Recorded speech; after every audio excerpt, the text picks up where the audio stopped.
What's going on, guys? Welcome back to the Next Man Up podcast. I'm your host Jay. I'm with my co-host Latif and Max. Y'all say what's up? How's it going, guys? What's up? Yo, we back for another episode. Let's go. If you could be more engaged, that'll Bro, be I'm very. looking up a stat. I'm looking up a stat right now. I'm trying to find something. But go Yeah, ahead, that's what I'm bro. saying. Word, word. I try to make sure I got my stuff ready. No, I'm good. What are you guys? 2 weeks into school? Yeah, bro. I'm 3, almost 4 weeks, and almost a month, which is kind of crazy.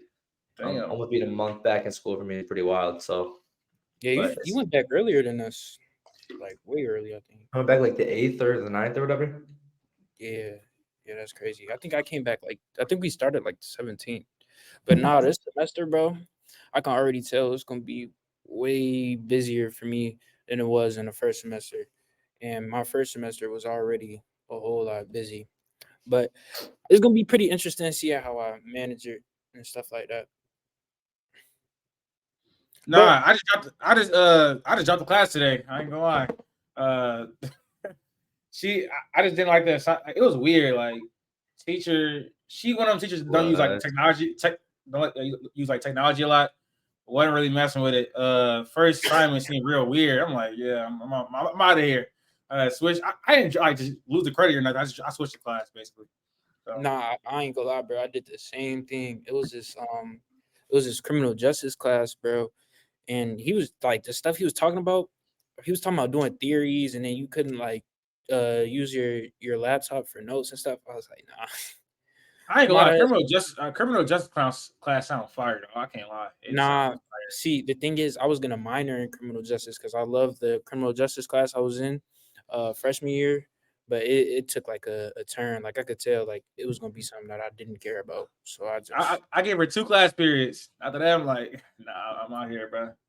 I'm out here. Yeah, nah. school is decent though. We get back in the swing of things, doing a lot of writing. I love writing, man, because when you put together a good article, make you feel real good, make you feel like you can really do this as a career. So that's what we're really doing. NBA heating up.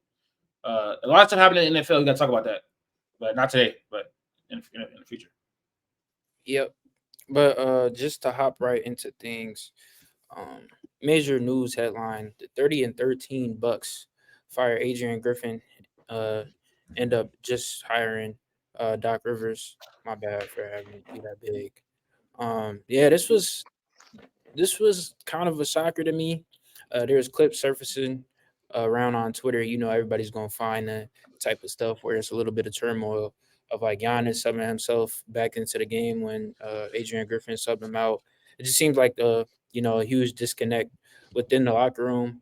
I don't think I've ever seen. I think the last time I've seen like a successful coach get fired was probably like Dwayne Casey. I think that was like the David last. Blatt, David No, Blatt. I meant like in recent memory. That was I mean, Dwayne. That was 2015. That was 8 years but ago. That's not really that D- recent. Dwayne Casey, like this, I think the season he got fired, he wasn't winning though. Yeah, He Black was got like coach fired of the after year the final. though. He was Oh, coach the year before that. The year he got fired, he Yeah, wasn't winning. I David Blatt it was was. winning. I think it was more like we thought it was premature. We all knew Dwayne Casey, or we all thought Dwayne Casey was a good coach. We just thought it was like it was a year removed, but I guess Toronto wanted to hop on it like ASAP. I think this is different because like the Bucks are currently a good team. You know what I mean? They are currently a championship contender, and they get rid of their coach. The only thing with the thing I was confused with was they signed Doc Rivers to the 2026-27 season. Like They did. they had a mid coaching hire. I don't know what the interview process was, but like, all right, let's just get him in here for another like 3 years. Doc Rivers was the consultant to Adrian Griffin, so he was already in the organization, basically, like already a part of it. So that's why they didn't have to go out far I and didn't look know for a he lot of was part of it. candidates. Yeah, I don't know. But I mean, yeah, it was a shock to me too. But I've already made my video on it. But uh, it was like came out that they was gonna hire Doc Rivers and stuff like that. I just don't get it because I get firing Adrian Griffin. He had not done a great job at all. Even though they lost Drew Holiday, they were a terrible defense. I feel like he wasn't maximizing the potential offense or defense for this team. They were 30-13, but a lot of their games were super close because they just couldn't play defense. And with a team with Giannis and Brook Lopez, Bobby Portis, they don't have the best defensive unit, but it should have been better than what it was. But to go and hire Doc Rivers, that made no sense. The only part makes sense is because Doc Rivers is a veteran head coach. I don't think they should have hired a first-year head coach. Like, for the most part, first-year head coaches don't work for championship like caliber teams. If that's what you're trying to do, that's your aspiration. I wouldn't really hire a first-year head coach. That kind of like rarely works. So from the standpoint of getting a veteran coach, Doc Rivers makes sense. But from anything else, he doesn't. He has the same issues, arguably, as like Mike Budenholzer, where he's not great at adjusting. He's not really great at defensive schemes or offensive schemes. I don't know what the point of hiring Doc Rivers was because his track record is not good. In 2008, he won. In 2008, he won a chip with the Celtics, and he did nothing after that. And he should have got more out that Celtics team. Then he goes to the Clippers. Very, very talented roster with CP3, Blake Griffin. That doesn't work. That regime is over. They get PG Kawhi. That doesn't work. And then he goes with James Harden and Joel Embiid. That doesn't work. So he hasn't done anything in like, what is it now? Like almost 15, 16 years. So like, what is he? I don't know what the point of hiring him was. Like, he's going to elevate the roster. He has not shown he can elevate rosters. He can not show he really motivate players. He doesn't bring the best out of play. He's no Eric Spoelstra. He's not that. So I don't get. That's the type of coach they need to elevate this team. Eric Spoelstra type of coach. Someone that's going to maximize what they got on the court. So Doc Rivers definitely wasn't the coach to hire. So I don't get it. Only standpoint I get it from is he's a veteran coach. So yeah, quick push. The only thing is like, I guess, who would you have hired? You know what I mean? Obviously, every team wants to hire Eric Spoelstra, right? But like, who would that have been then? You know what I mean? Like, I get it, right? Like in a perfect world, you get Popovich, you get Spoelstra, you get like one of those top guys who've proven it. But it's just like with what they had, like, was there a better option? I honestly would have called Terry Stotts back. I'm not trolling. Seriously, because I know he resigned because he wasn't I don't think cool with Adrian Griffin. Like, he has a relationship with Dame, and you want to get Dame acclimated. You traded a lot of your draft assets for him, so you want to get somebody he's familiar with. I just don't get the Doc hiring. I mean, obviously, I think you're pleasing Giannis. You're pleasing Giannis. If anyone, you want to please Giannis. If Giannis want a Doc, let him do it. Because like, I think it was Colin Cowherd was like, "Does anyone see like some similarities between like this and Bron?" When like Brown was getting frustrated, like wanted to leave Cleveland or whatever. So I don't know, but like him not finding a coach that's there, him trying to trade for all this, like if it doesn't work out, is he just gonna get mad and leave? Like, would they not be smart to do whatever they want? You can't just appease the superstar every time. This is a coach that if he's a top 3 or 4 player in the league, you kind of have to. Yes, but they already did that. They got Giannis input in the coaching search from the beginning, and he picked Adrian Griffin, and now look where we are. Like, come on now. Yeah, but what I'm saying is, like, if he messed up, cool, but okay, now they go get Doc Rivers. Let's say he doesn't want Doc Rivers. He gets pissed off. He wants to trade this offseason. You're done. You know what I mean? Like, I think there had to be, like, I get it. Giannis might know he messed up now or whatever, but, like, you kind of got to appease him over Dame. But, yeah, Dame's definitely secondary. You want to keep those guys, and I think this mid-season coaching hire, too, is just weird.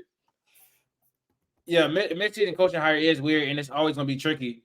But, like I said, they already went to appeasing Giannis. You want to input on the coaching, and the coach you selected was trash. And did you see the report that he didn't want Nick Nurse? I don't know why he didn't want Nick Nurse. Giannis didn't want Nick Nurse? Yeah, he didn't want Nick Nurse. I don't know for what reason. No, I'd want Nick Nurse, yeah. Nick Nurse would have had this team definitely better defensively. And offensively, I think he would have added some value as well. So I don't know why he didn't want Nick Nurse. Maybe because he's seen him in the playoffs. I don't know. I don't know what the thought process behind that was. I'm trying to see if I can find a report. Jaden, what was your reaction to it, or do you think it was a good decision or a bad decision? I'm kind of in between. Obviously, you know, it's kind of been exposed of what Doc Rivers has been for the past couple of years. I don't think anybody looks at Doc Rivers as that legendary coach. He's been riding on that chip from like 15 years ago. But, you know, now if you fire somebody right now, I feel like Doc Rivers was a top option. So I'm not necessarily too mad at it, but it's not like the perfect situation. But I get it. It is what it is. Yeah, I just realized this. So the report was the reason that Giannis backed Adrian Griffin to be the head coach is because he was determined not to play. He was determined to play for someone else than Nick Nurse. Adrian Griffin was Nick Nurse's assistant. That makes no sense. You don't want to play for Nick Nurse, but you'll play for his assistant. So you going for to great lengths. You go to great lengths to appease your superstar, and look what he does. And then you don't want to play for Adrian Griffin. You don't want to play for Nick Nurse, and you hire Doc Rivers. Like, how do they think this is going to go? And into the 2026, 2027 season, like, I don't know what Milwaukee's doing. I can see this like potentially going down in the flames pretty soon. Maybe a year or two. They don't win this year, don't win next year. Giannis to request a trade. Dame on the back end of his career. And then they just traded they'll get a lot for Giannis. They'll probably get a decent amount for Dame. But with these, what's these teams called? I'm blanking. Like they're not big market teams. Small market. Small market teams. You couldn't think of small market. My head was blank. You had big market. Yeah, these small market teams, like, it's not easy to rebuild at all. It's way harder than big market teams, I feel like, because you don't get the free agency attraction. So, 100%. They have what we're talking about. Sorry. They just have a shorter stick and like less room for error. Like, so yeah. I was saying the same thing with what we were talking about with Indiana. Like, it might be tough for them to sign another star. Like, that's what they got to trade for a Pascal. Like, it's a similar thing where it's like, it's not easy to recruit someone to come play in OKC unless you have a good team. So I just don't get it. Like, y'all, they're successful, especially as of late. Obviously, the defense has fallen off.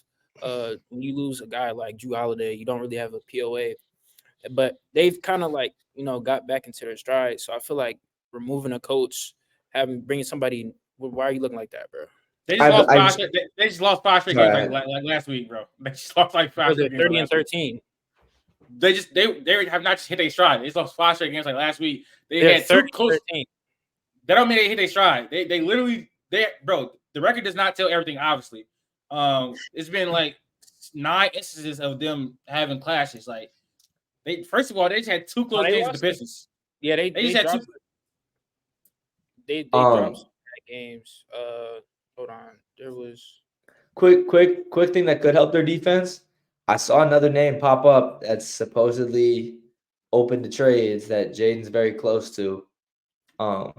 Herb Jones to this team would be disgusting. They don't have the assets. They don't have the assets at all. They don't have any assets. They have 2 second-round picks they can trade for. They can trade, and then their best asset is probably Bobby Portis or Marjon Beauchamp. Marjon Beauchamp or Andre Jackson. Just package those 2 guys, second-round picks. Bam. Speaking of the Pelicans, which we haven't spoke about the Pelicans a lot. I think they're like the 5th or 6th seed right now. Crazy. Fifth. I think the Suns are 5th. I think the Suns are 5th seed. They'll get smoked tomorrow night, though. No, we're actually 5th, buddy. We're actually 5th. I don't know what you're talking about. Yeah, but anyways, also trading Herb Jones would be the dumbest thing they could ever do. I can't lie, because y'all defense would literally tank. I don't get why it's a headline. It makes zero sense why they. We're 6 now. We're 6 now. We're 6. Exactly. We were literally 5th like yesterday. So I mean, bro, watch you guys. The Pelicans, but don't know what.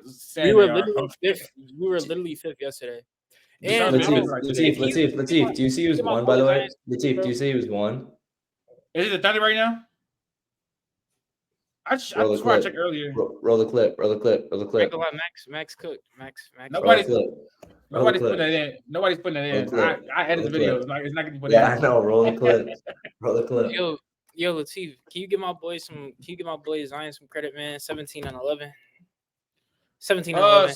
It was actually a very dominating performance too, by the way. 17 points. Sorry, I'm sorry, Jaden. Who do you play? I don't know what you're talking about. Why are we flexing 17 points? Yeah, what are you doing? 17. It was. See, you didn't watch the game. That's what I'm asking. Why are we flexing 17 points? What happened? It got out. I didn't watch this game. I can't lie. Why are we like? I mean, the 11. Okay, you got some boards. That's good. But like, why? No. 11 assists, buddy. Oh, there you go. That's big. Yeah, I wasn't even thinking that. Hey, that's good. Jaden, you didn't even see. We did an under 25 draft in the Discord like 2 days ago, and I drafted Zion. He was going to go Yeah. undrafted though. Nobody was drafted. He See, was. I don't understand like the stigma. Honestly, bro, I think they do that just to like get a reaction out of me. Honestly, I'm not gonna lie. It Does it was work? Trey. Does it My work? team was. It works. Yeah. My team was Trey. Franz. Trey And Franz. wait, you comfortably pick Franz over Zion? No, it wasn't. This not in order. This is not my picks in order. Okay. It was Trey Franz. Bro, why am my But how mind is goes Zion blank about to go sometimes? Oh, undrafted? How is Zion about to go nobody's undrafted, but you pick nobody's Franz? picking him. Nobody's picking him. It was Trey Franz, Trey Murphy, Zion, and Wemby. I picked Zion was my third Zion pick. third round. Okay, thank God. Zion was my third pick. Yeah, So I he think would he not was have gone undrafted. He would not have gone my undrafted. There's no way. my first pick was Wemby, my second pick was Trey, then my third pick was Zion. Who's two? Kinda sad. Who was the second overall pick? What you mean, second overall pick in the draft? Was Wemby not one? No, it was Luka. I think it was Tatum and then Ant. Or something like that. Oh, Tatum is still that young. Yeah. I was thinking Wemby or Luka would have gone one. All right, Jaden. What? I think we're good. Keep chatting. Okay. Bro. I was trying to We look for spoke. Look for trying to look what? for the specific. Trade for Terry Rozier. Yeah. It was was- it was a second round pick, or it was a first round in 2027, I think. And Protect the Kyle first Lowry. rounder. And it gets It was- conveyed to 28 if it doesn't go through. Yeah. It was All right. lottery protected too. Lottery Mhm. protected. To be honest, Terry get Rozier into it. gets shipped to the Miami Heat. You know, the Heat have kind of been like the main destination for a lot of superstars. You could say over like the past year, they were looking to get Dame. I think it was talks about Donovan Mitchell. It's a lot of people want to, Bradley Beal. Bradley Beal. A lot of people want to be in Miami. I guess you could say they swung and missed, but they ended up getting Terry Rozier. I kind of seen a lot of people on Twitter kind of like mocking that, I guess. But yeah, he get Terry Rozier and the Hornets get Kyle Lowry and a 2027 first round pick. I think Max, did you start? I really don't. I'd be forgetting who started. It's fine. Let me hop into it quick. I think Latif started last time anyways too. I really like looking at this. I was kind of like, this doesn't really move me at all. And I still don't think it really moves me to say Miami is like a top team or anything. But I think it's a pretty good deal for Miami. To give away Kyle Lowry really wasn't doing much. And you give away a late first round pick that's lottery protected that, again, is not really doing much for you. I think Terry Rozier's 23 points per game is kind of viewed by different people, right? Like in a different light. Like, is he putting up garbage stats on a bad team? Doesn't matter. He's shooting well, and he's got 23 points a game. He's shooting very efficiently. I think bringing that to Miami, another form of offense when your star player, Jimmy, is not really known for being a scorer. I think having a good score alongside Bam, alongside Jaime, just having a more well-rounded team in a position where Kyle Lowry was not doing anything. You know what I mean? He wasn't doing anything on that team. So putting Terry in there, I think is actually solid. Probably keeps him in that mid-tier Eastern Conference teams, right? Obviously doesn't push him over the hump, I don't think. But I still think that it keeps him out of the play-in. But as a whole, it's not moving me to say that they're this great team, but I do think it was a pretty good deal for them. Charlotte, I guess, you get a first-round pick, but just got money off the books. It was kind of like a whatever trade for them. All right, let me go before you, Tief. Was that it, Max? Yeah, I'm good. Yeah, so obviously, well, every time I talk about the Heat, I kind of go back to the finals against the Nuggets. Their two biggest bad spots, you could say, was their size. You know, nobody could stop Jokic, and they were just a smaller team. And then obviously scoring. When you look at the acquisitions that everybody thought that the Miami Heat were going to make, Terry Rozier definitely doesn't stack up to them. He doesn't stack up to Bradley. Well, we can get into that. See, It's availability is the biggest. It's the biggest thing serious. right now. I'm Let's sorry. be serious. Availability is huge. Let's be I don't know serious. what you. No. I wasn't even talking about that. I don't even know what you were doing with your eyes. You were looking cross-eyed for a second. He does that all the time. You just got to keep going. You got to power through it. You can't look at it when you get these monologues because I'll just look and lose my focus entirely.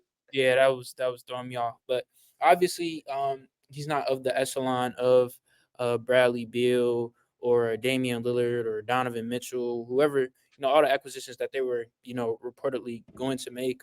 But I think Terry Rozier has absolutely been hooping. I think he's like a 24 point per game scorer this year, so he has that scoring lift. Obviously, Jimmy Butler, he's going to turn it up in the playoffs. So honestly, I don't know what can happen. Last year you could kind of say that was kind of an anomaly. They were damn near not even going to make the playoffs. I think. Damn, what was the situation? I'm forgetting. But they weren't supposed to be there, and they got all the way to the finals. So They lost. They lost to the Hawks and they beat the Bulls. the Bulls, yeah. So literally weren't For, even going to be. You don't remember that? for the plan you're saying?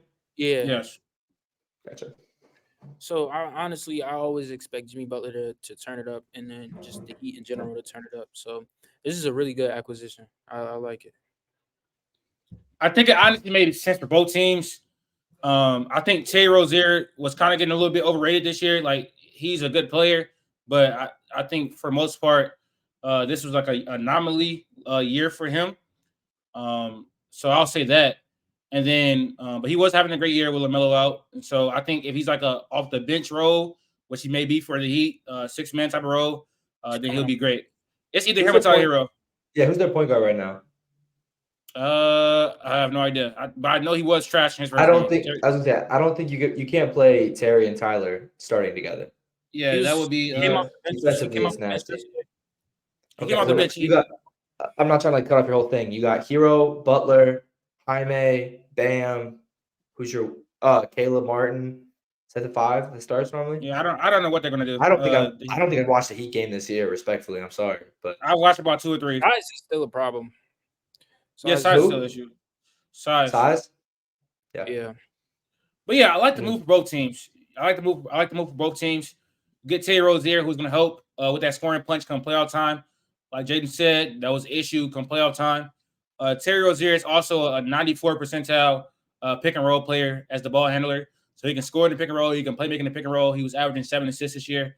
So he's been good with that. He can handle the ball. He can play make. He can do a lot of stuff. They start him over Tyler Hero. I wouldn't really bat an eye and just have Tyler Hero come off the bench. So I like it for Miami. And Kyle Lowry was going to hurt them for one more year, but he's on the way out. I wouldn't be surprised if Kyle Lowry actually retired, honestly, because I still think he gets bought out. I think he gets bought out and he goes to Toronto and then he'll like play another season or two and get retired. But I don't think he retires. He's going to retire as a Raptor, but I think he'll play for another year or two. Okay, I guess. Well, last time he said somebody was going to retire, that was Russell Westbrook. Russell. Yeah, exactly.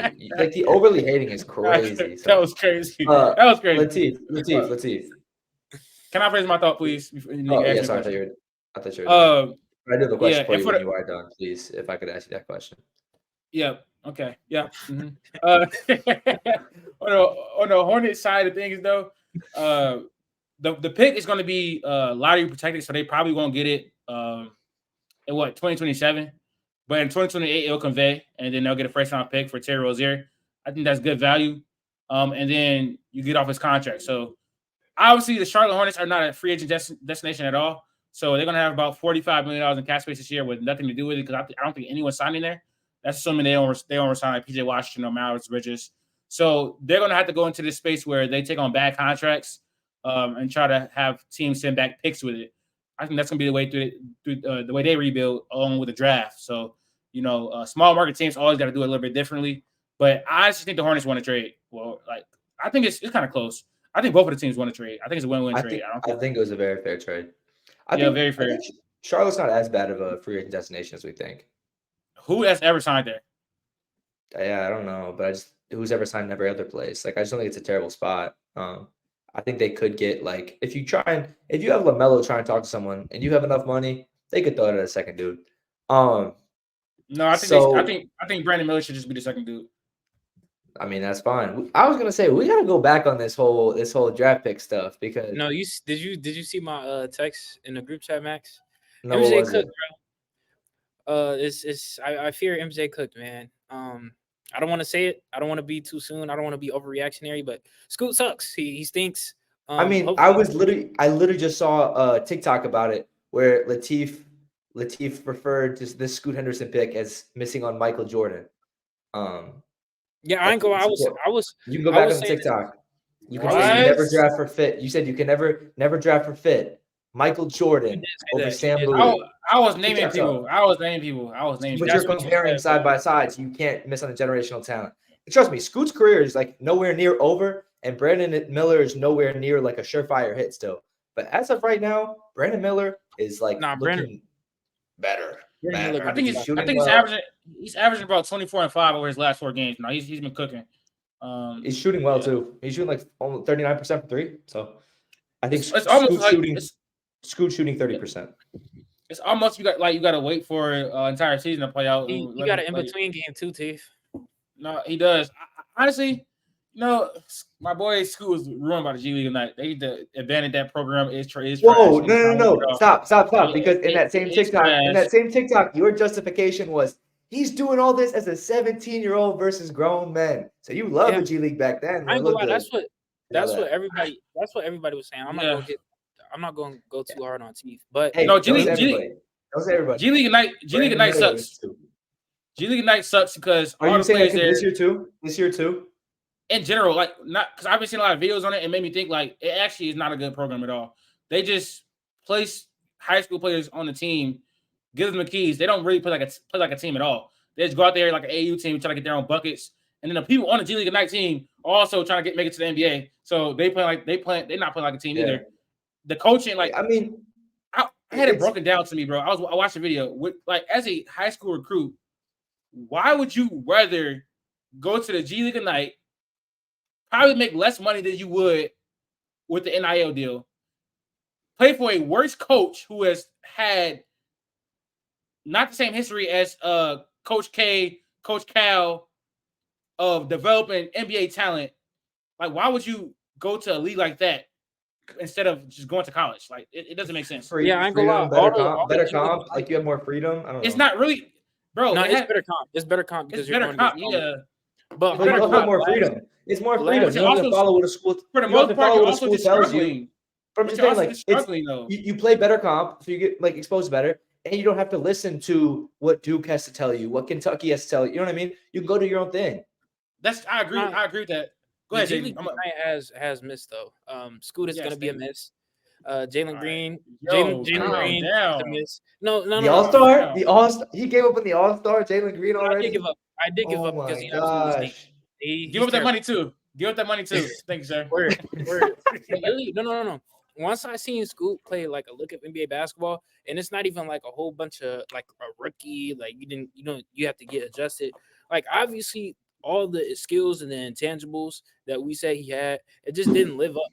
Like he doesn't have the athletic prowess. Like he's not as bursty or physically inclined as we thought he was, bro. I've never heard the word bursty in my life, but that was crazy. Word, I mean, I think like Scoot obviously was great coming in, like build wise, but Brandon Miller had like a prototypical NBA body you wanted. He was a sharpshooting wing who's just big and his frame's big. So again, I think playing alongside LaMelo helps him out a lot, where it doesn't help Scoot to not play along like an all-star like that. But like, I mean, on that team where you need scoring, like Brandon Miller can get shots up. So I don't know. But that was what we were talking about. Hold on. My last thing though, if you want cops to go overseas, like literally, they play a way better brand of basketball, a team brand of basketball. You want comp. The G League comp is not better than overseas. I don't think it is, no. Some is definitely better. We kind of went on a tangent. It's time to get into the Midseason Awards. I'm kind of interested. Are we doing who we think is gonna win it or who we want? No, it's who we think is gonna win it. Never mind. There is some bias that can lead to some of my picks. That's why I asked. Sorry. No. I was literally talking to Latif about that. But yeah, that was literally what I was gonna get into. There could be 4 Thunder players getting 4 awards if I really wanted to, but I'm not gonna do that. I was literally saying that. So yeah, I'm kind of interested to see where y'all are gonna go. I'm gonna start off with MVP and then go down my list. Actually, I kind of want to start with MVP because I don't really have too much. I think we should do it award by award for one, because this could be like 7 different TikToks. I just said that. I literally just said that. And introduce it, sir. Stop interjecting, bro. Can I get a starter with TikTok, please? Can you please stop interjecting? Okay. Let me do my job, please. Thank you. All right, so today we're gonna be going over the midseason NBA awards. Is that good enough for you, TikTok boy? Yeah, it's kind of hard to edit like that when you just say something that fast after you just said that, but you know, I'll make it work. I always do. All right. So my MVP, holy, my MVP, I'm going with Joel Embiid. I think it's kind of obvious. I think a lot of people are gonna go with that. Besides Max, I don't want to speak for Max, but I think he's kind of solidified it. Joel Embiid is kind of in his unguardable phase. I think he gets it done on all three levels, literally at a very very high level, and I think he's the epitome of the MVP award, a regular season award, because when he gets to the playoffs, he gets stopped by Al Horford. Hopefully, he can change that narrative because if he doesn't show up and become a great playoff performer, that like will literally ruin his legacy as a player. And he's too talented for that to keep going on. But for sure, I think that 70 point performance definitely kind of solidified that as early as January. Latif, Solidified, I don't think so. I don't think solidified, but I think it definitely put him in that. it plays a Yeah, big put him role. definitely in the driver's seat. He was my MVP before that even happened. But um, my mid-season MVP is Joel Embiid. He's who I had to start the season as well. I predicted he will, do this again. And I think the narrative of having Harden, all the distraction, all that stuff, was going to help him more than hurt him this year. He's averaging 36 points, 12 rebounds, and 6 assists. He's improved a lot as a passer out of double teams. His playmaking has really, really improved. So not only is his stats getting better, his actual play on the court is getting better. Just dropped 70, and he's also doing it on the defense end as well. He's been a lead this season. So Joel Embiid is my MVP. There's really not much to say. I'd love to say Shea, but I can't. It's JoJo right now. The free throw merchant, what people call him. He's what are they still one seed or are they 3 or 2 or something? Who?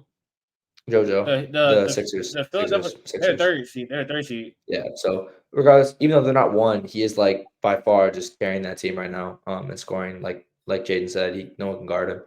Um, there's really not much to say. I think Jokic is obviously. I think he's got second best odds right now. He can make his case. I think that's why I say like it's not completely there. I don't know if Shea can get up there at this point in time. I think Jokic probably could make it a fight if he does some crazy stuff in the second half of the season. But I think it's right now it's JoJo versus everybody else. I can't lie. I feel like unless the only way anybody else wins it is Joel Embiid doesn't play enough games. I'm thinking Isn't if he like 6 games off, or like 7, something like that? 7. If he misses 8 more games, he loses it. I'm thinking. Oh, that's actually not that. Yeah, that's not good actually. 8. That's it. He's already missed that many games. Yeah. Jeez. I think there is a world where Jokic in the second half like goes crazy, just triple double every game, 40-point games, and gets to the number 1 seed in the West and can take it over. That's No. crazy. You say no. If he could take over the number 1 seed and has insane 50-point triple doubles, 40-point triple doubles, yes. Bro, that's not. I don't think it's gonna happen. Jokic doesn't even care about the war anymore. So why would he just go ahead and do that? Like, But he bro cares is about shooting winning. 3 shots and He cares about winning. They can win without him doing that, though. They've been winning without him doing that. So I don't think it's gonna happen. But they're not the number 1 seed. I'm just saying, if he can get the 1 seed and start I dominating, hate when then my it's fine. story comes up. Stop. Anyways, All right, let's hop into rookie of the year. I'm gonna start it off again. My rookie of the year, I got Victor. I got Wemby. I know a lot of people are, of course, putting him up against his predecessor in Chet. They're in two different situations. I know a lot of people want Chet because of his shooting. He's definitely a better shooter than Victor. Still a great defender, but I'm obviously gonna take Victor because he's on his own team. He's going through his own struggles. His team sucks. Um, yeah, 20 and 10 as a rookie, only playing 28 minutes per game. His stat lines and the limited amount of minutes that he's getting is phenomenal. Obviously, I want him to become a better shooter, but I think with time, that'll happen. But for me, I think it's kind of clear cut. I want Wemby as my rookie of the year. Chet was my guy coming into the season. I was riding the Chet wave. Pause. To start the year, I was saying he was rookie of the year to start the year, but I think Victor has passed him. It hurts me to say that, but I agree with a lot what Jaden said. He's the number one option on his own team, and he is highly, highly productive in a limited amount of minutes. And when we watch Wemby every night, it's like he does another crazy thing every night. The potential is there, and over like the last month or so, he's just been on fire. His efficiency was terrible to start the season, but now it's almost league average. So he's been on a tear from that regard. And defensively, he's better than Wemby. I think offensively, Chet is better, but again, he's in a better situation. He can definitely shoot, pass, and dribble better than Wemby, but I think I don't know. It's situation matters, and the fact that he's only doing it in 28 or so minutes. He's on a minutes restriction. That can kind of like help him or hurt him too. But you think about his production, 20 and 10. That's more than Chet and a lot less minutes. So yeah. Again, I would love to say Chet. Again, looking at odds, Wemby's minus money. If you're minus money midway through the year, it's not a good sign. I think Chet's contributing to winning. I know the Thunder team is obviously better than the Spurs, but some things have changed in the locker room from this year to last year, and I think Chet's a big part of why they've been winning, obviously.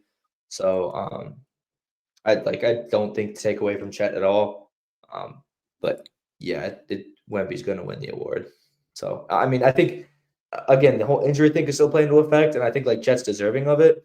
But I think Wemby has got it locked up at this point in time. He's got to be putting up his consistent numbers. So, All right, I'm gonna go to defensive player of the year. For my defensive player of the year, I got Rudy Gobert. I feel like he's kind of earned his respect back in the league. I think a lot of people were kind of disrespecting him over the past few years, especially when he first got to Minnesota.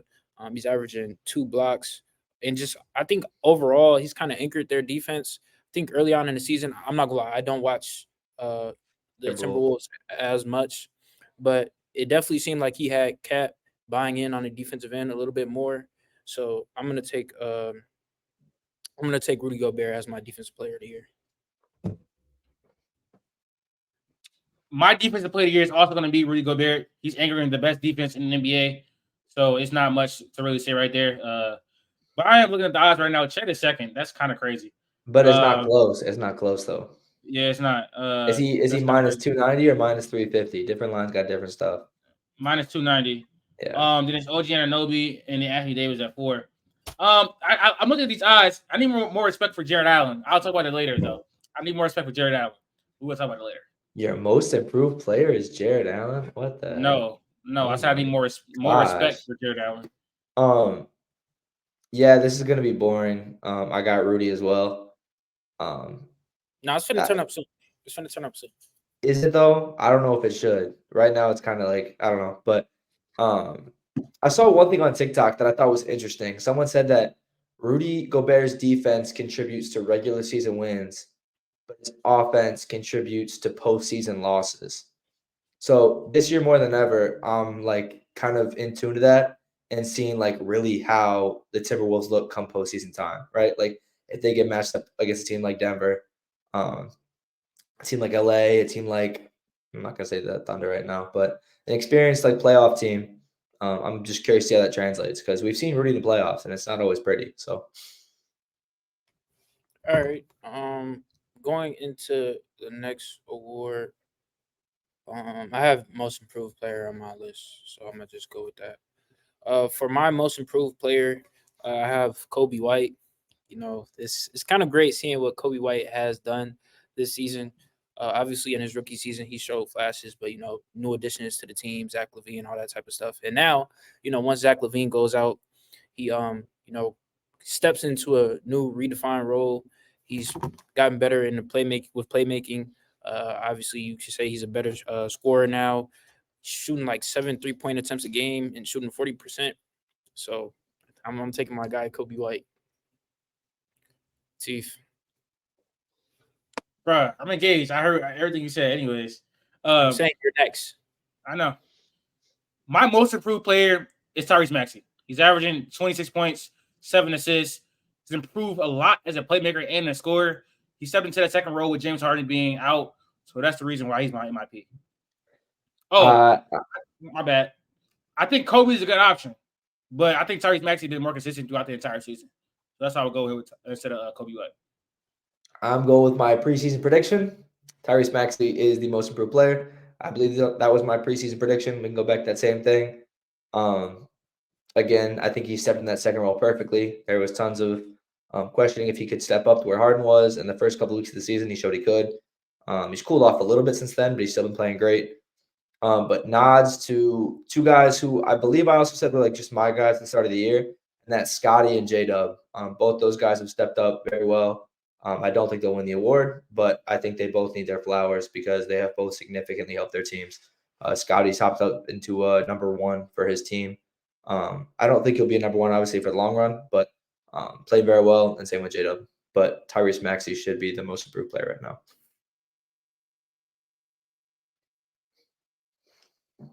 Jaden. Co-host. Yeah. I mean, not co-host. Host. Co-host. Bro, stop playing with me, bro. For my 6th man of the year, well, Did you introduce it yet? Did you introduce it? JD, can you wait till we do the tier list? You have to wait in the lobby, bro. I'm not gonna lie. Oh wow! Not y'all getting Hollywood on me. All right, kick I'm me just out. saying. I'm just saying. We are doing awards right now. We doing Midseason NBA Awards. We almost at the end of it.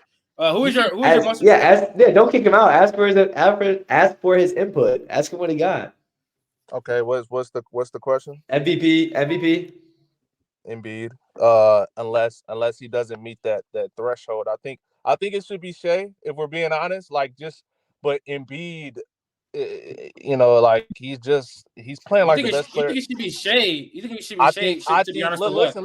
Let me finish. I think Embiid is playing at in even higher level than he was last year. So it's like hard to go against Embiid. But if Embiid does not play them, he has 7 games left that he has to play. Like if he misses 7 games, he won't get MVP. I think it should be Shea. Like I would love to see Shea win it, but Embiid is improved. He's playing like the best player. He is the best player in the league right now. So it's like it has to be Embiid. So yeah, MVP has to be Embiid. Rookie of the year, Wemby. I want to say Chet, but Wemby is just over the last 20 games or so. I know that they're losing, but still, the man is he's already playing he already is pretty much, in my opinion, a top 30 player in the league. But so DPOY. It's hard to say Anthony Davis if they losing. That's a good question. Who did you guys say? All three. All three. You said Rudy. Rudy Gobert. Oh yeah, I'm tweaking. Yeah, it has to be him. Yeah, Rudy Gobert. Most improved. And can I say Embiid? that's crazy. I don't know. I think it's pretty clear cut. He plays with Embiid. Oh, Maxey. Yeah, it is Maxey. Is he? You guys think he's gonna be an all-star? No, he's not gonna be a starter, but he's gonna be an all-star this year. Yes, but he won't start over Tyrese and Trey probably, right? No, Trey. No, he won't. He might, or it might be Mitchell or Brunson. I still don't think he's having better years than either one of those guys. But he's an all-star for sure. He probably he should be MIP. All right. Jaden, we go 6 man. Ooh. Yeah. 6 man of the year. Let me think. I don't mean to keep asking. I'm very unprepared. I just got. We didn't go for 6 man yet. We're going right now. You want me to go first? You want me to go first? Yeah. I got THJ right now. Give me Tim Hardaway Jr. Off the bench, yeah, he's hoping for Dallas. Dallas got to get better, man. I want to see Dallas go deep in the playoffs. But THJ has refound something that I don't think we've seen a little bit. I think he's odds on favor right now by a little bit. I know it's tight with him and Malik Monk, but I have THJ. Tim Hardaway Jr. Yeah. I have Tim Hardaway Jr. as well. Literally everything you said verbatim. Dallas needs to, step it up. Right. They're stepping in the right direction though. Steve? It was 6 man of the year was probably the most hardest to choose. Had Jordan Clarkson at first. He's a good option. He's been cooking off the bench for Utah, and they've been winning games as of late. But my 6 man of the year is Naz Reid. The man is averaging 13 points on damn near 50, 40, 80. He's playing amazing. He doesn't get enough minutes, honestly, or opportunity, to be honest. But I think he, because of his efficiency, should be in the running for 6 man of the year. Naz Reid is my midseason 6 man of the year. Who won 6 man last year? It was Brogdon. Yeah, Brogdon. I think great choices from all three of you guys, but Malik Monk, in my opinion, he has to have some consideration for 6 man of the year. I mean, he's basically the spark plug. He's probably gonna get. I think that they're gonna trade Herter in the next few days. So he might even become a starter depending on what they get back from him for him. If they trade Harrison Barnes and Herter. But Malik Monk, I mean, he's averaging, I believe, 17 a game, decent efficiency, shooting nearly 40 from three. I mean, he should have been a candidate, in my opinion, last year. And we already know the volume scorer that he can be.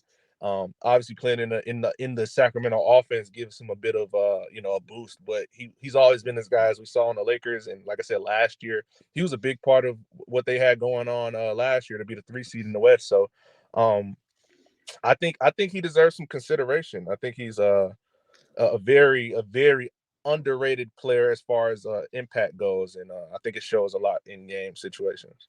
Quick tangent. You're talking about like whatever you're hearing stuff. Are you hearing anything about Thunder trades for the deadline or no? No, I haven't heard anything. I know that they're gonna at least explore it from what I've heard.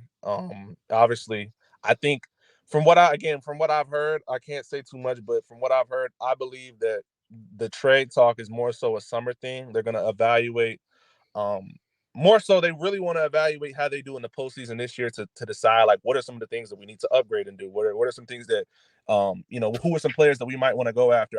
I believe, and this is just me, I believe they're holding on to those picks to see if Embiid asks out this summer.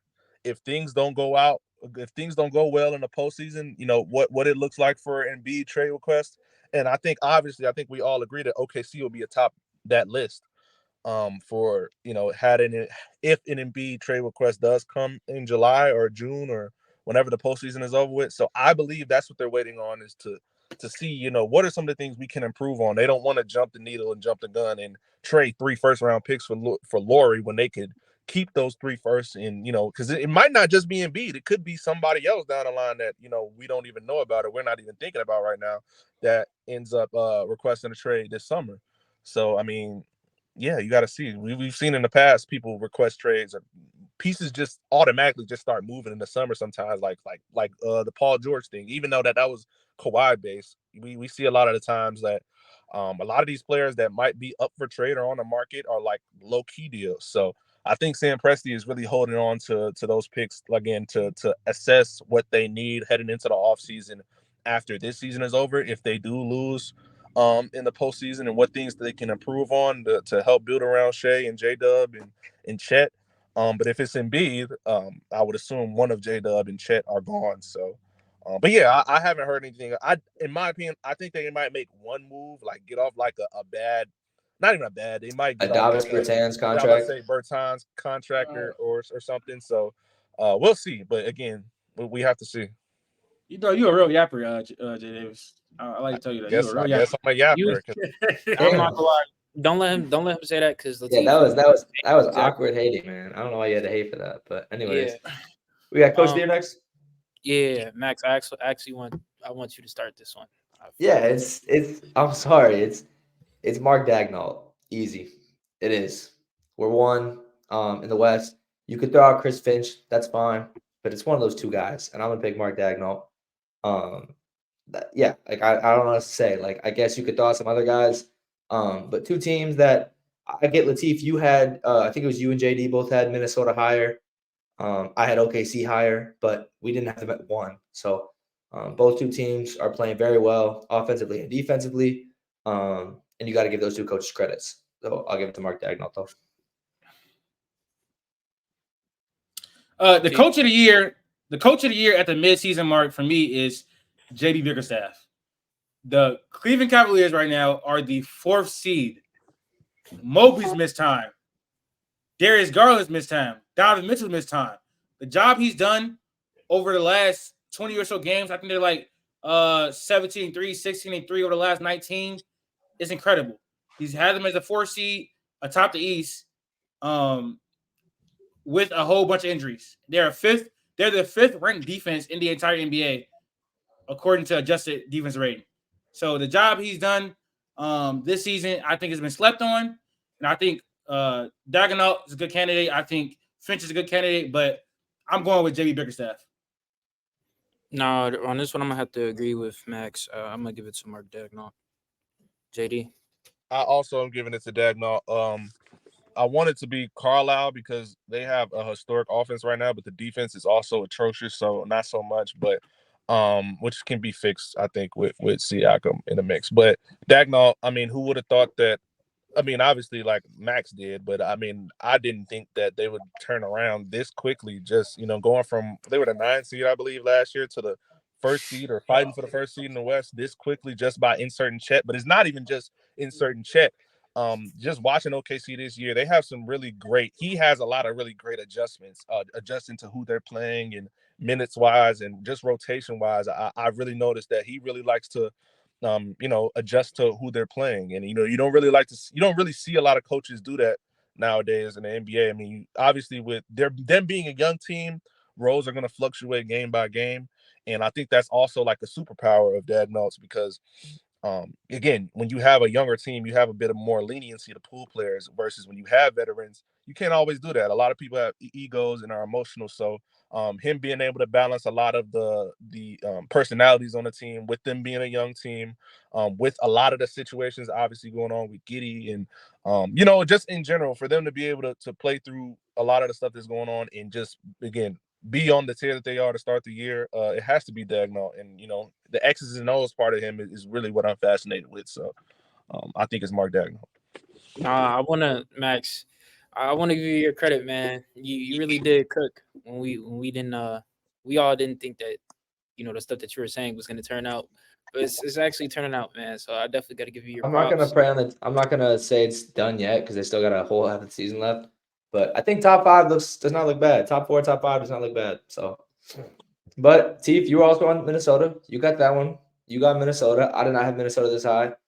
I think both those teams, like, I don't know how long it's gonna go for. He was just mad that I was giving flowers, so I just had to give him some flowers. I was just sharing the wealth. It was pretty I was just sharing the easy. wealth. It was pretty easy to predict that the Timberwolves being good. And I think the writing was on the wall. Also, bro, can you please stop saying you don't know they're not gonna fall off, bro. They're not falling off. Like these are two But of the best. they might not be the 1 seed. They might not be the 1 seed. Is what I'm saying. So they could drop to like 4. They might be. They're gonna be the 1 seed. I don't think the Denver That- Nuggets I are don't know. prioritizing. I don't think Denver Nuggets are prioritizing the regular season that much. They are champions. They don't need to be that high of a seed. They are a pretty high seed. Understand. No matter who they play, no matter who they play, they'll probably be projected to win. So I'm just curious to see how it's going to play out. That's the last of the awards. Yeah, expect to be a clutch player. Let's get into the tier Clutch list player real is probably quick. Jokic though. I can't lie. Bro, I saw Okay. somebody give clutch player to Stephen Curry. Steph has been great. Stephen Curry has the most points in the clutch this season, so it's not It's not fun. Can y'all hear me? Yeah. Yeah, bro. Okay. That's absolutely. I got him. That's not crazy. He has the most points in the clutch the entire season. So I don't know how crazy it is. All right, man. I definitely did. We got a mid-season NBA tier list. Okay, so this is what the teams are right now in the middle of the season. We got a few categories: favorites, contenders, dark horses, playoff teams, play-in teams, rebuilding / limbo. I had the limbo in just for like the Grizzlies because Josh hurt. So yeah, we already Yeah, know. yeah. Rebuilding team. We already Anyways, know. do you guys have? I think the one guarantee. Jesus What's up? Christ! Can I finish my statement? Do you guys have any You guys- objections to my categories? No, No, I was I going think to it's pretty say, clear cut. I think we're good. I was just saying that there's one team that's guaranteed to be in favorites. Please put Boston in favorites. Yeah, That's all I got. The Boston's Nuggets should like the also only- be favorites. That's fine. Those two, I'm fine with those two being favorites. Okay. All right. pretty clear. Contenders. I know we Yes, got. that's fine. I know we got a Lakers fan and a fake Lakers fan also. The Lakers are So not contenders right now. No. I think you could put like Minnesota and OKC potentially here, but I mean might throw them in dark horses. I want to see where you're putting the Lakers. I genuinely might put the Lakers in the playing team. I'm not trolling. The Lakers. I think the Lakers generally. I'm not. The Lakers generally might be a playing team. Are they generally might not be a playing team? Like, what are we doing? Are we sure the Lakers are going to be a top? They're playing a playoff. In my opinion, they're a playoff team right now. I think they have potential. Depending on what they do at the deadline, they could be a dark horse. But yeah, I mean, we saw them be a playing. We saw them as a playing team last year go to the conference finals. They were a playing team. Right, but okay, but you can be a playing team and still be dark horse. Like Miami could fall down to 7 seed, and you still are gonna take Miami and no, actually no, if they're playing one or two, no. Yeah. But I mean, still in the West, like if the Lakers would have faced off against Minnesota in the first round. Yeah, experience. They got way more experience than Minnesota has. I get that. Yeah, so it's like let's work down from here. Work down from contenders. I don't know what metric we using. I don't know what metric we're using right now to even call the Lakers a playoff team. Well, they'll probably make the playoffs, but man, I watched every Lakers game this year. Basically, just work down. Just work down from contenders. Like, I'm about to say, let's just contenders. I think Milwaukee's still a contender. I think Milwaukee's still a contender. Milwaukee, OKC, Minnesota. I don't think OKC is a contender. I think they're a dark horse more because I kind of agree with OKC. You. I kind of agree with OKC has real issues. They have real issues. They're one of the worst rebounding teams. Like rebounding, they're one of the worst. They're one of the worst rebounding teams in the entire NBA. Did Jaden leave? I don't know if I even put Minnesota in contenders though. I'm not gonna lie. I don't even know if I put Minnesota in contenders. So how many contenders are there? 3? That's what I'm saying. Like it gets really confusing. Like because I don't know. Like I don't know who's after Milwaukee. I don't know who's for, in my opinion. Minnesota's offense is really bad. I think they're about like 19th ranked as far as like adjusted offense rating. And I don't think any team to ever win a championship was that low. They're not a good offense team. OKC is top 5 and is top 5 in both offense and defense. I agree with that. But they don't have size. That's their issue. That's true. And I also think someone like Giddey will be unplayable in the playoffs. They like real size, which is gonna be an issue. That Chet is cool, but they've run into like a Lakers in the first round. They're gonna struggle.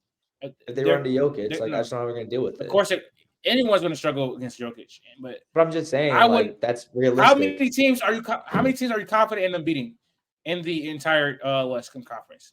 I'm confident in them beating the Kings.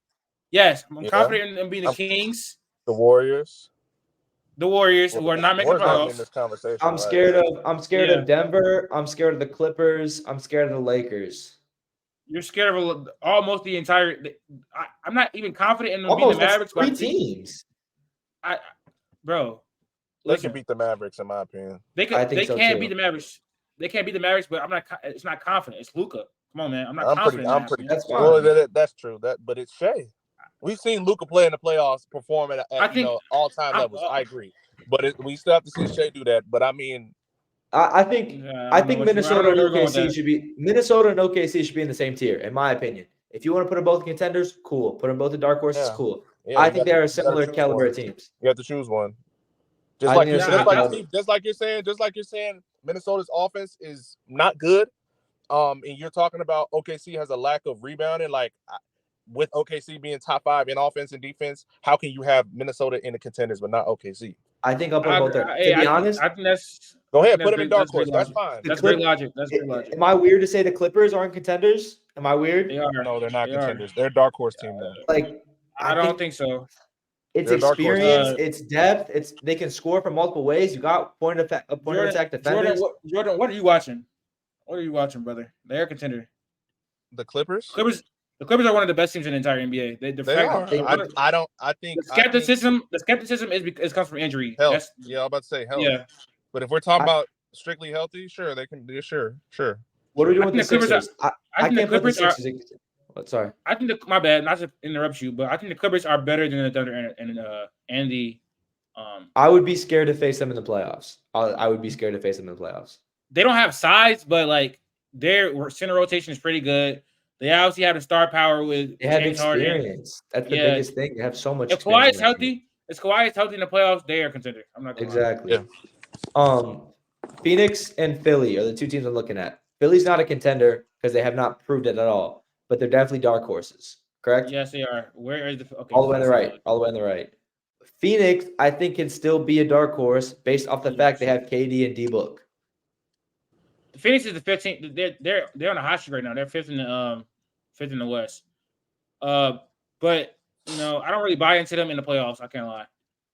I don't either. The rest of the team is Phoenix? not good Phoenix? enough. Yeah, I'm gonna need an all-time carry job by booking KD if they want to. JD, if you are ready to vote, we can move them down the playoff team. I'm with you. Who? The Suns? Phoenix. Yeah. I mean, do I see them? No, because they're gonna have to play somebody like they could lose to so many. Like, I personally don't. In a playoff series, can they beat OKC? Yes, but We beat them twice this year though too. I think. yeah, like do I see it happening? Probably not. Like if they can get a really bad matchup in the first round and be first round exits. So no, I don't think that they're, in my opinion, dark horse. No, because they're. So are we done with dark horses then? Like I don't think it's crazy to say we're done. Yeah, that's fine. I think so. And I think talking about playoff picture. Yeah, Cleveland. If you have the Suns there strictly off booking KD in a series, I think you have to have the Lakers there just strictly off of LeBron and AD and Cleveland, Dallas, New York. Cleveland is in there. Dallas is in there. Dallas. I put obviously put Indiana, Knicks, Hells. Could the Knicks be a dark horse team? No, I don't think so either. I think the Cavs are more of a dark horse than the Knicks. I feel like. I know they just beat them last year. I know they beat them last year, but if the Knicks win the finals, I think it will be like an all-time finals run by Jalen Brunson. I mean, the way that he's playing right again. I'm just because they're dark horse doesn't mean that they could. Well, I don't think realistically they're not beating Milwaukee or what's it called. Yeah, I could never see the Knicks winning this year. Yeah, no. I could never see that. So. I think we're gonna get pushed back on this because like if the Lakers and Thunder matched up in the playoffs, you would choose the Lakers. So that's why I feel like you? I would, yes. Yes, I would. Again, it just comes down to size. I think Chet would get in foul trouble when you have AD and LeBron attacking the rim, and if they get DeJounte Murray, that's another athletic guard that puts pressure on the rim. It would be it would be a lot of foul trouble. Chet would have a lot of issues adjusting, and then you're forcing Jalen Williams and people that aren't physically, in my opinion, capable of keeping up with a LeBron and an AD. Like I said, to play. Then you pull Chet away from the rim. They just don't have the size, like Latif was just talking about too. I'm not comfortable with LA. I'm not comfortable with the LAs in Denver, but I think that I would rather play the Lakers over the Clippers. But it's still playoff Brown and playoff AD. So I get what you're saying. Yeah. Do the rebuilding. Just do rebuilding limbo, and then we'll work out from there. We're gonna get pushed back because I think the Lakers and the Thunder in the playoff series, the Lakers win. So that's why I think we're gonna get a little bit pushback. I thought we'd get pushed back too from having Minnesota and OKC as like the 2-1 seeds, like low. I don't think rebuilding and limbo. The playoffs isn't the regular season. I understand. I'd keep the Warriors up for a second. I think there's a chance Steph could do something late season. If they make a move, there's a chance. There's a chance. No. Can you please move Portland? I'm not gonna lie. Just off of the strength of having Steph Curry, I think you have to put them in the play-in game. They can on an off chance can win a play-in game and get the 8th seed depending on who you feel me? Please put Miami in playoff teams. Sorry, we forgot about them. Yeah, Miami has to be right after the Lakers. Yeah. The Warriors are the 12th seed right now, by the way. That's fine. They are. Care. You don't think a trade at the deadline can make them, They're not making obviously I'm not saying nothing crazy. I'm just saying you don't think a deadline move can, get them a little spark of momentum, in the after the deadline? They're not making any moves, bro. I don't know they're not making. You don't think they're making any moves? You don't think they're gonna trade Wiggins? For who? He's a negative asset at this point. On the Warriors, he's a negative asset at this point. I mean, I don't think he's obviously not the player. He's a negative asset around the league, bro. a year ago. He's an The Jazz he will are be a an playing asset to team. somebody. The Jazz He's are a starter. actually, He's a starter around the Yes, league. Come on, the Latif, stop The it. Magic are too. The Rockets are too. The Hawks are The too. Magic. No, I think the Rockets are a playing team. Where are the Oh Magic yeah, sitting right playing. now? The Magic are 8. playoff or play in. The Magic are right there, but they're playing. I Playoff. think I mean, where are they sitting right now? 8. He They're in the said. play-in. Oh, damn. The They're Bulls 8. are They also in legit the play-in. ATL Hawks are Oh, so definitely they're playing. playing team then. Yeah, never mind. Hawks are playing off Trey. I'm not gonna lie. I think the Hawks might slip, but I think the Nets So the are Hawks rebuilding can be a young playing bucks. off Trey, but the Warriors can't off Trey? I think the Warriors should be in there too. I'm not fighting that. Y'all win, bro. Whatever. And then the Raptors and the Wizards obviously are rebuilding. Mm-hmm. So let's work around with Yep, I playoff think teams, so. dark horses. Yeah, let's think about it. Yeah, I think it's pretty accurate. Latif, I get what you're saying. I get what you're saying with if they came up against each other, what's going to happen, right? Like I understand that. I would probably take LA to beat Minnesota, and I would probably take LA to beat the Thunder. Yeah. That's But what I was saying before. it's off the off chance that they do hit them. What if LA doesn't even make? You know what I'm saying? If they don't have to run to LA, then it's different. I think the Timberwolves match up really, really well with the Lakers. I can't lie. Defensively, but I think the Lakers.